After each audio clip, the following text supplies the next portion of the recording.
Okay, so going to continue talking about free trade a little here. This is the voices on this video are not great, so I'm not going to play the video sounds. I'm just going to go over it myself. So yesterday online we talked about a few of the different benefits, not benefits, sorry, the elements that are included in a free trade agreement. So this is the AANZFTA. This is the ASEAN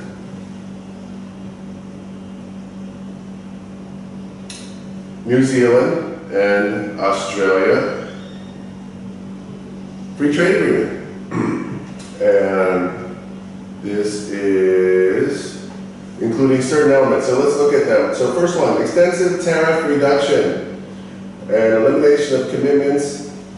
I think that means, we're talking about tariffs here. So tariffs, it says 90 to 100% tariff reduction on Australian exports. So explanation means it's cheaper for producers as they don't have to include export tariffs in their cost of production. So it makes it cheaper and more competitive for importers or exporters. And also, it should theoretically make it cheaper for consumers because they can get cheaper prices because of the competition. One of the benefits in particular to this this group of countries, is iron and steel. So the tariffs on iron and steel will be pushed down to zero eventually. Regional rules of origin. So this would mean, this would be standards that would be set. And the standards are set to, so we saw last year that there were rules about how to make the country of origin clear on a product. So regional rules of origin will provide new opportunities for Australian exporters to tap into international supply chains. And it says criteria to determine the national source of a product. So each country will have to follow the same rules. So that's standardization of regional rules of origin. This will help exporters to obtain raw materials and resources from the region. I'm not sure why that is, but that's a standard that's going to be set. The key benefit, another benefit, is it promotes greater certainty for Australian service suppliers and investors, including through certain legal protections for investment into ASEAN territories. So we don't know if it goes as far as the ISDS, but it is something that that's supposed to protect investors from political risk. Most of the countries in Southeast Asia are not going to take over companies, and that was the original worry or the original concern that they had for these investor protections. And but now it's not such a big deal. It's not something that people are really worried about so much. If you're serious about your business. So it's been mutated to ISDS.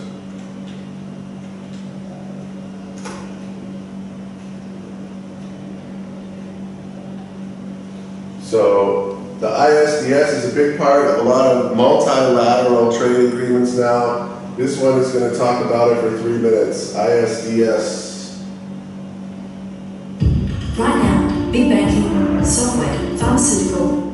This is for investor. It starts off being about investor protection from political, in a PEST framework, a political change.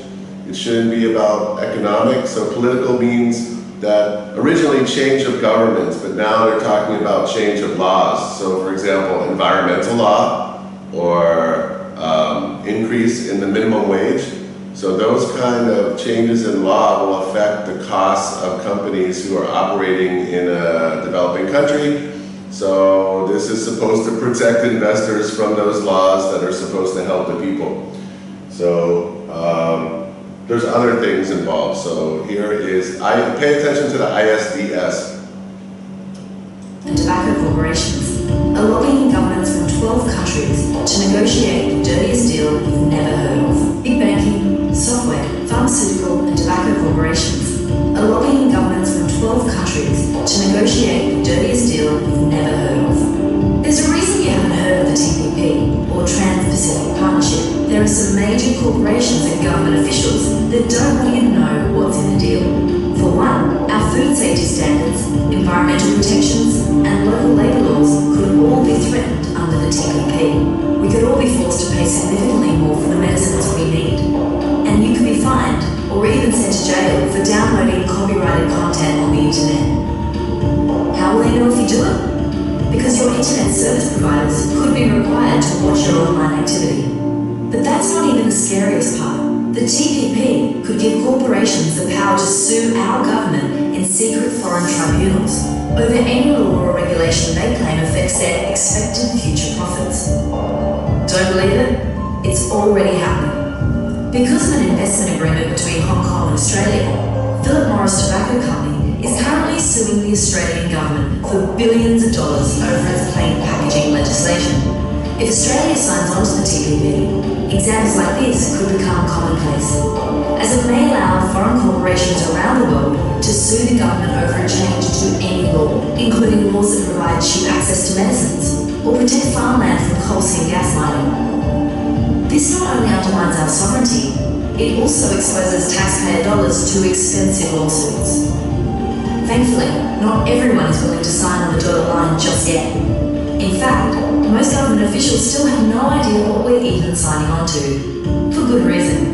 In the US, Democrats and Republicans are united to oppose a fast-tracking of the TPP, demanding open debates and negotiations instead, despite a powerful corporate lobby that wants their deal signed before the public has a chance to realise what's at stake.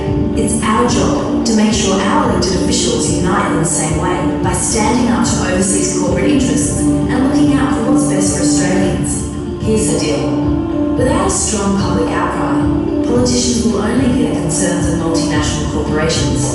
And once the TPP is signed, it's here forever. There's no expiration date, and it's almost impossible for governments to withdraw. This dirty deal has been deliberately branded as a free trade agreement. It's anything but free for people like you and me, and it's not really about trade.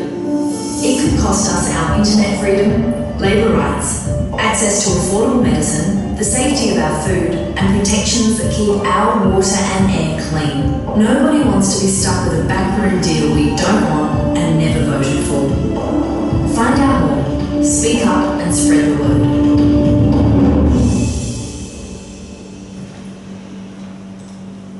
Very dramatic, but there was a lot of fighting against this TPP, and it was actually stopped in the US in particular, because that was where most of the ISDS was coming from. It was coming from the US side. So far, this trade agreement lowers tariffs. It creates rules of origin and sets standards, so people who are suppliers can know where the supplies come from. And there's investment protection in it as well. And the benefit is supposed to be that it protects the investor and gives them more confidence. If they have more confidence, theoretically, they will invest more.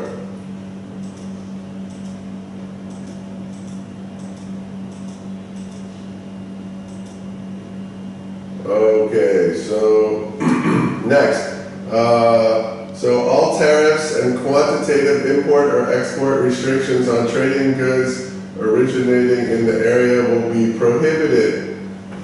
That's what we talked about yesterday on the phone, is that it will also eliminate quotas. We won't have to worry about quotas. A quota is a set amount that can be imported or exported into a country. So that means that individual countries set limits on how much they'll import. And the idea is that you can protect your local industries but also keep the price competition. In addition, contain measures to minimize market distortions in trade and goods, including through domestic industry assistance and export subsidies and incentives. This is subsidies. Subsidies are money that is provided by the government to support local industries. It allows them to have cheaper costs and to be more competitive. The idea is that there will be better competition and the result should be lower prices and hopefully for consumers and more choice and maybe more innovation. Harmonization of food standards. So different countries have different standards for what kind of food is acceptable. So there will be a harmonization, which is a standardization, so every country will know what the expectations of the other countries are and what they're selling in food. And new to many trade agreements is a services agreement. So it's not just goods. It used to be trade was just mostly in goods, but now it includes services, meaning outsourcing call centers, customer service can also be outsourced if you have English language speaking countries like the Philippines. So for example, Australian companies can have Filipino workers who are working in a call center to give customer support for Australian companies. And also, this would also work for doctors and professionals. So if a doctor or a lawyer wanted to have a certain qualification to work in another country, then they would still have a license to be a doctor in another country, so that would be standardized. In the US, for example, it's even hard to change states. If you have a license to be a doctor in New York and you want to go to California, you have to take a new test to prove to California that you're a good enough doctor. So it gets very complicated. So it's good to have a standard for professionals. So those are some of the key benefits of a trade agreement, or at least features and benefits of the trade agreement of the ANZ Free Trade Agreement. We talked about the Australia-New Zealand Closer Economic Relations Trade Agreement. We should know what that is. Some products that are important for Australians are meat and livestock. Dairy products go along with cows. There was industry for cars coming out of Australia, and trucks that are made for construction in particular, and iron and steel. So Australia has a lot of minerals. They have a lot of underground, and now actually natural gas has become one of the trading products of Australia.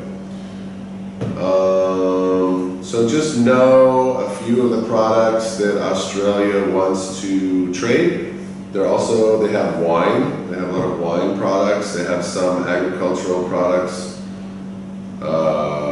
bees, honey. They used to have forests until recently.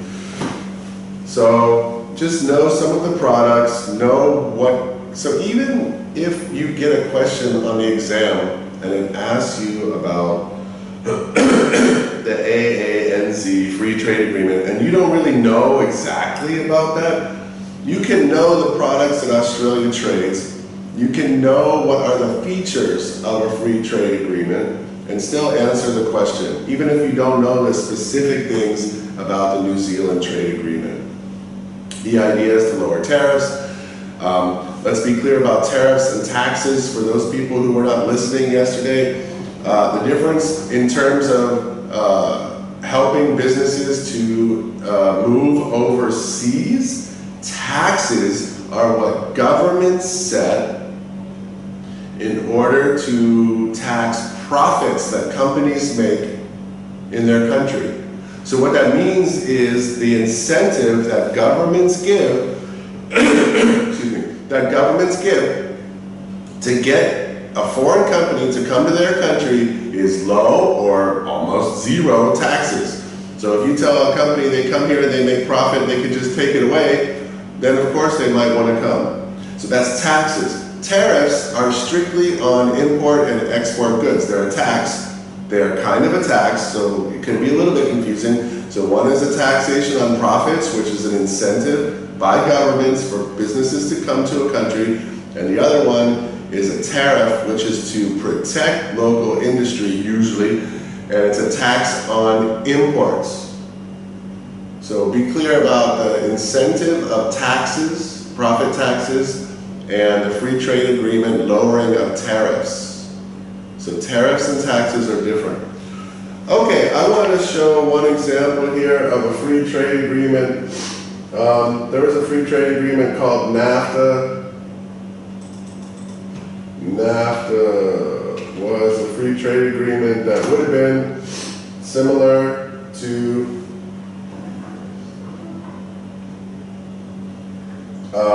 what happened in Vietnam and the US. So the US, the Vietnamese economy is very similar to the Mexican economy in terms of its development phase, especially now, more than ever. So most free trade agreements in the past were either between one country and another country, and they were done for specific products and specific purposes, usually to help achieve some kind of gains through comparative advantage. More recently, some trade agreements have expanded to include more countries, and the countries that are doing them used to be countries that had similar developmental levels. So you have the EU, all those countries are developed. ASEAN, pretty much similar economies. There's some differentiation, especially with Singapore and maybe Malaysia, but for the most part, the economies can kind of work together. But recently they tried to put developed countries, highly developed countries, and mix them in free trade agreements, so not just for one or two products, but wholly free trade, no tariff agreements with countries that are developing, like Mexico. So the one with Mexico failed terribly. It was a disaster for a lot of people. So we're talking about people here, not just the countries and the economies and the GDP, but for the actual people. So let's look at what happened to NAFTA for a minute or two. Are you looking forward to making investment? Have you ever thought that Warren Buffett could help you make investment? Everyone NAFTA plus those jobs. hates I would like to renegotiate it. NAFTA. The worst trade deal. But it wasn't always. The North American Free Trade Agreement included the United States, Canada, and Mexico. So it did, yeah, everybody hates it. Is that way? The North American Free Trade Agreement was supposed to, expand our exports, create new jobs. and most people were really excited about it. So what actually happened? What did NAFTA do that was good? And what did it do that was bad?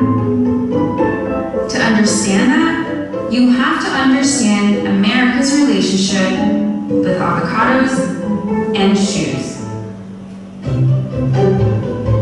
One part of NAFTA we don't often think about is this. NAFTA changed how Americans eat.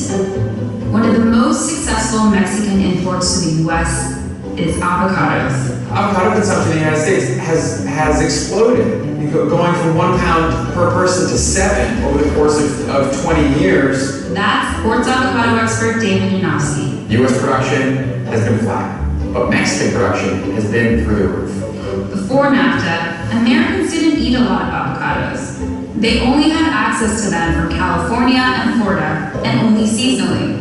Most of the avocados in the world are grown in Mexico. And for 80 years, Mexican avocados were banned from the US. Americans didn't even know they liked them. But NAFTA made them available year-round.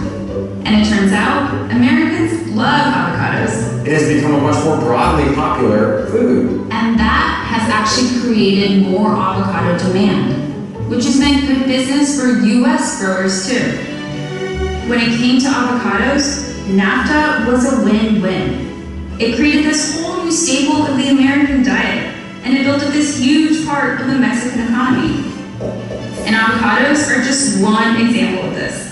Americans now drink a lot of Mexican beer and eat Mexican mangoes and papayas and fresh bell peppers and cucumbers from Canada. Certain places around the world are better at making certain things, and to create efficiency in the global economy, one nation devotes its resources to the things that it's good at and exchanges those things for the things that another nation is good at or is better at. So the United States is really good at growing corn, and we ship a lot of corn to Mexico.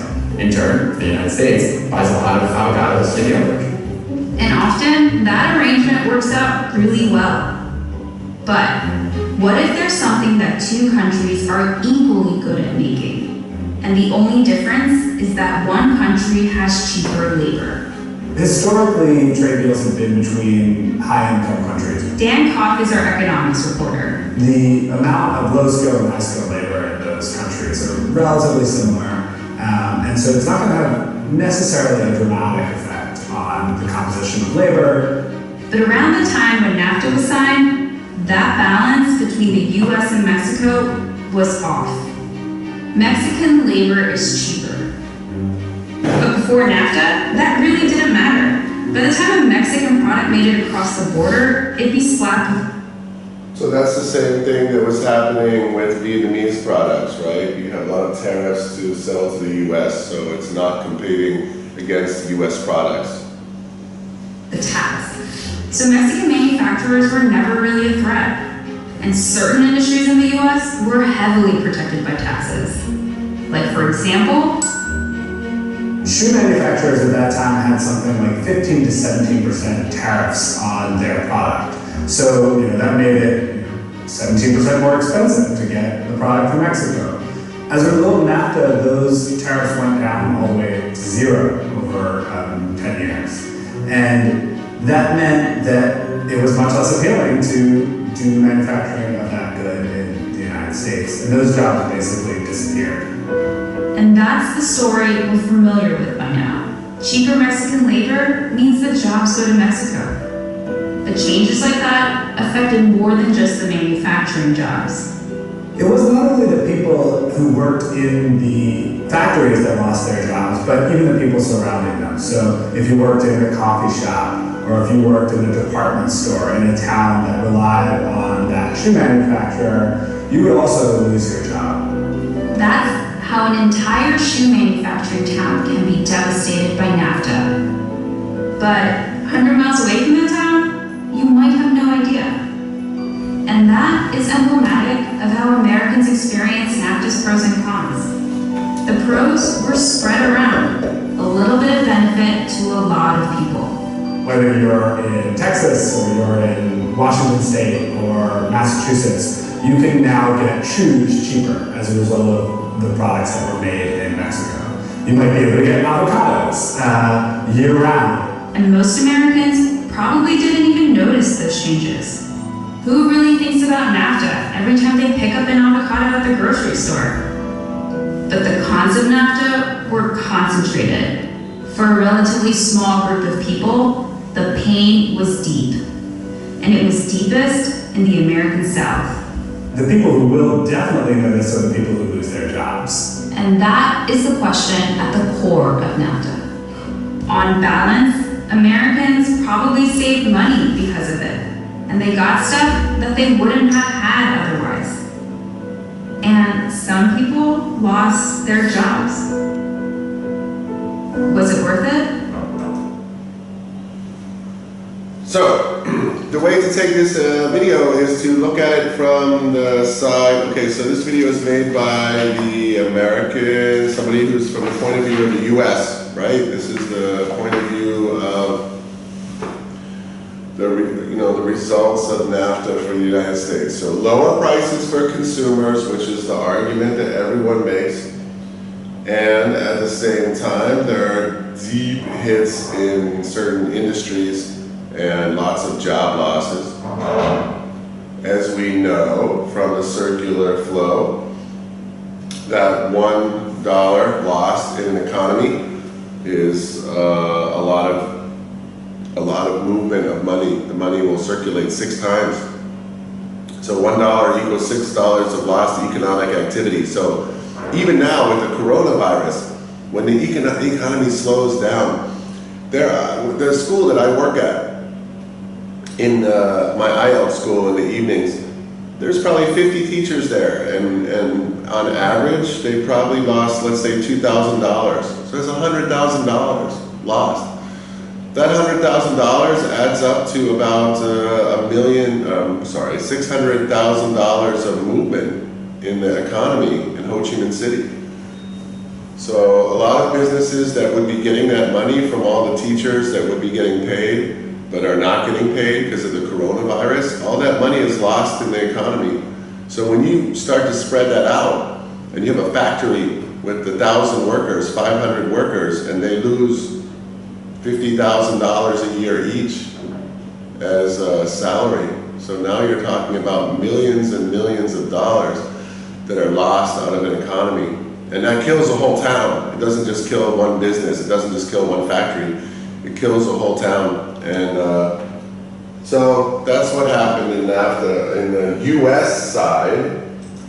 But I want to look at the Mexican side as well, right? Because the Mexican side would be that would influence, or that would be similar to what would happen in Vietnam if we signed a free trade agreement with the U.S. So let me find out about the Mexico side. I have one good video.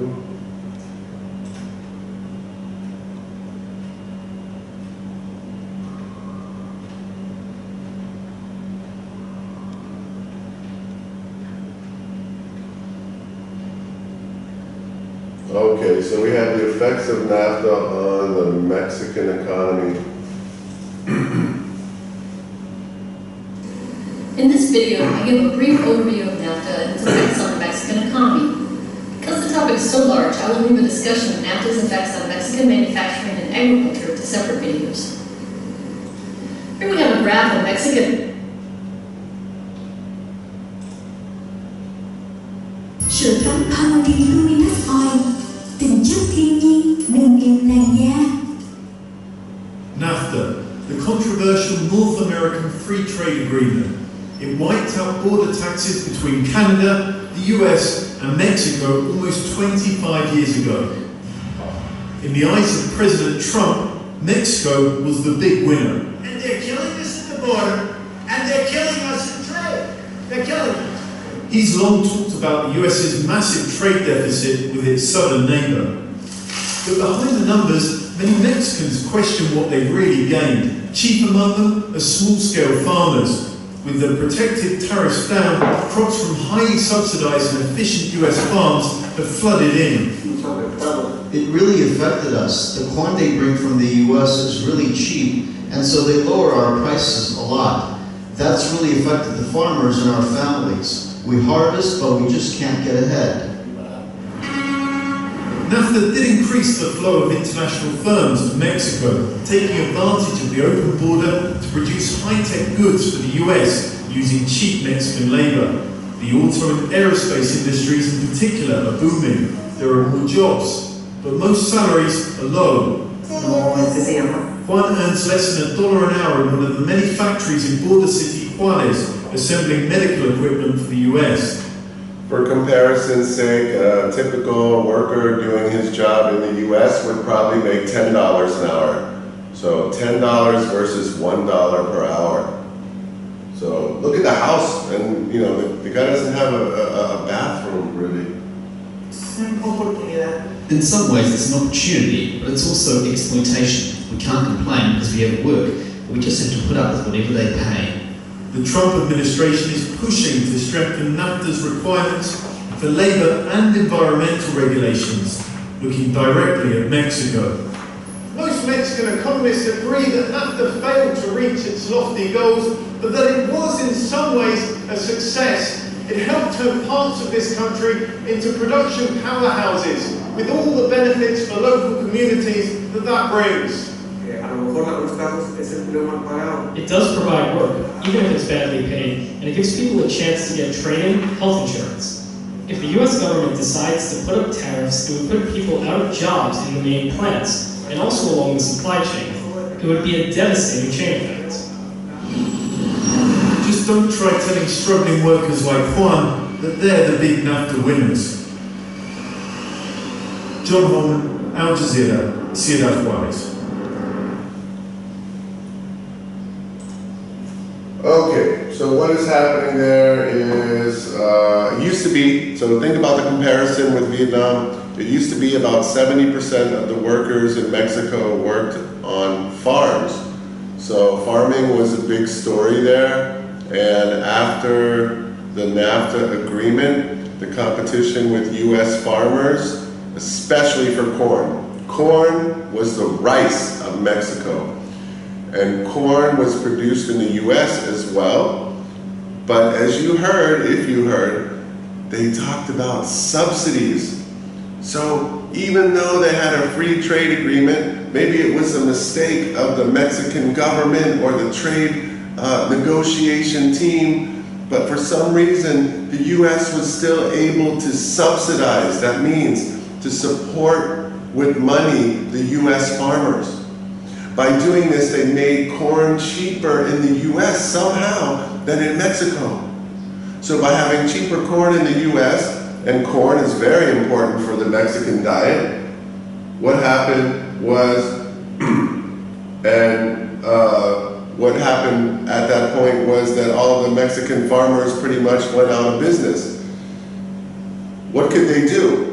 Well, the offer, of course, is what we saw here, is manufacturing. Those people on the buses. So all the farmers moved to the city and they worked in factories for very cheap labor. You can see what kind of houses they live in. Maybe in the countryside, that house would be nice in nature, but in the city, that kind of house is not even sanitary, really. So they created slums and inner city neighborhoods that a bunch of poor people who used to work on farms now work in cities in factories. Is it better to break up someone's historical connection to the land? It's quite amazing. So that's what would happen in Vietnam as well, right? You would have, maybe if they negotiated wrong, you'd have the farmers from other countries be able to ruin our farming industry, and at that point just become factory workers somewhere. So pretty dramatic changes in Mexico. I think we're a little bit lucky we didn't sign that free trade agreement with the US. The US pulled out of it because of Trump.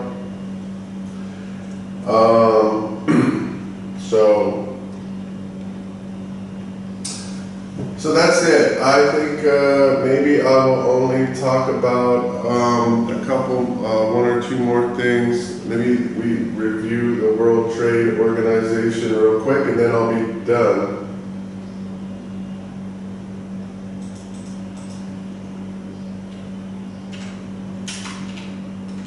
For today.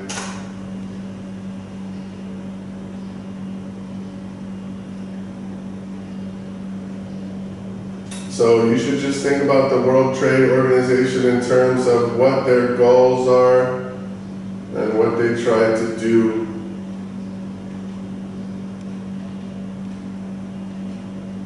I think for now we can just use the most general. Are you looking forward to make investment? Have you ever thought that Warren Buffett could help you make investment? The World Trade Organization is the entity which regulates international trade since January the 1st, 1995. The main goal of the... So it's relatively new, right? 1995? That's not that long ago. WTO is creating a level playing field by setting and enforcing rules so that the 164 countries which are currently members can trade with one another smoothly. Here's how things work. 1. In theory, rules can be created or altered through a majority vote, but in most cases, such decisions are reached unanimously. 2. Whenever disputes arise, the WTO tries to resolve them through negotiations. 3. If necessary, the organization can even impose sanctions on countries which break the rules. All of this might sound great, but like any other organization out there, the WTO also received criticism. Because 1. Some citizens believe letting the WTO create rules that their country has to follow is undemocratic. 2. In certain cases, the WTO risks hurting people to protect business interests. For example, poor countries that can't afford expensive patented medicine, such as HIV drugs, had to wait until patents expired before producing or buying cheaper generic versions. Eventually, the WTO enabled them to bypass patent regulations during national emergency situations. 3. In other cases, the WTO ends up being accused by businesses. For example, by pharmaceutical companies which complain that if countries declare a national emergency to bypass patent regulations for more and more drugs, they cannot recover the money they invested to innovate and create these drugs, and as such, research and innovation are discouraged.